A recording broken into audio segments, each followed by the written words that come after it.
Good morning, everybody, and welcome back to The Walk. Today is Thursday, August 31st, and today we're talking about another example of the remnant.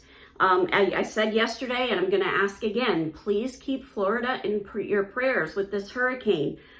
This video is being pre-recorded on Tuesday before it makes landfall, so just keep that in prayer as you move through your day. So today we're in 1 Kings chapter 19. And this brings us to a very pivotal example of the remnant.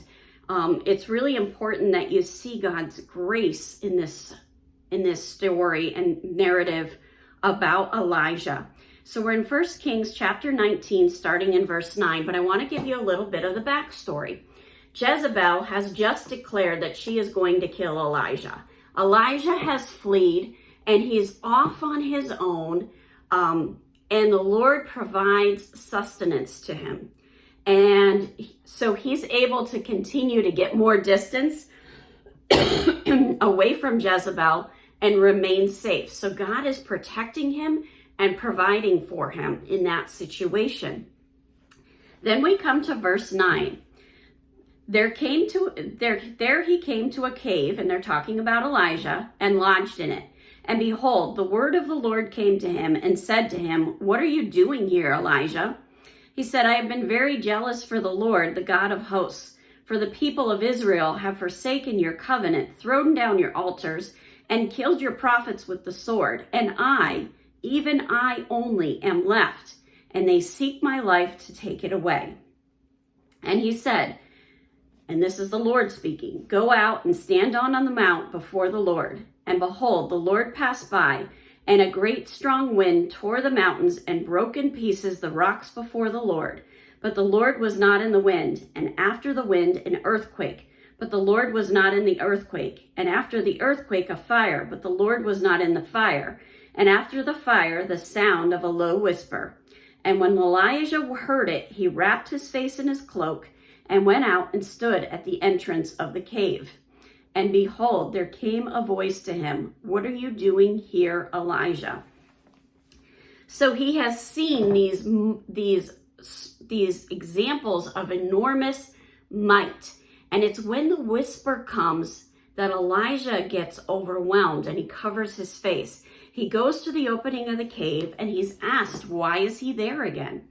And then Elijah says, "I have been very jealous for the Lord, the God of hosts, for the people of Israel have forsaken your covenant, thrown down your altars, and killed your prophets with the sword. And I, even I, am left, and they seek my life to take it away." And the Lord said to him, "Go, return on your way to the wilderness of Damascus.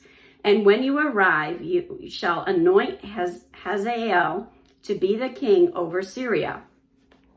And Jehu, the son of Nimshi, you shall anoint to be king over Israel. And Elisha, the son of Shaphat of Abel-Meholah, you shall anoint to be prophet in your place. And the one who escapes from the sword of Hazael shall Jehu put to death. And the one who escapes the sword of Jehu shall Elisha put to death.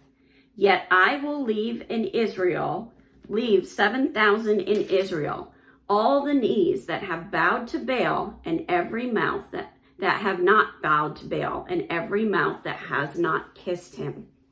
So what do we need to take away from this? First of all, God is going to preserve this remnant of 7,000. And what is the criteria? They don't have false gods. They do not follow Satan. They keep that integrity of being obedient to God's word. And by God's grace, they are being preserved. Then he departed from there and found Elisha, the son of Shaphat, who was plowing with the 12 yoke of oxen in front of him, and he was with the 12th. Elijah passed by him and cast his cloak upon him, and he left the oxen and ran after Elijah and said, "Let me kiss my father and my mother, and then I will follow you."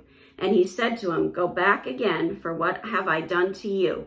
And he returned from following him and took the yoke of oxen and sacrificed them and boiled their flesh with the yokes of oxen and gave it to the people, and they ate. Then he arose and went after Elijah and assisted him. So now Elijah's got a buddy. He's got somebody to be with him, and that's part of God's grace as well. But what we really need to take away from here is that Elijah thought he was all by himself. He thought he was the only one that was continuing to follow God's word. And lo and behold, God says, no, there are 7,000 that have never bowed. They have not kissed Baal. They have not bowed down to Baal. They have remained true and pure in following me. What are they doing? They're walking with the Lord. And when you walk with the Lord, you are a part of the remnant. Have a wonderful day. God bless, and keep walking the walk.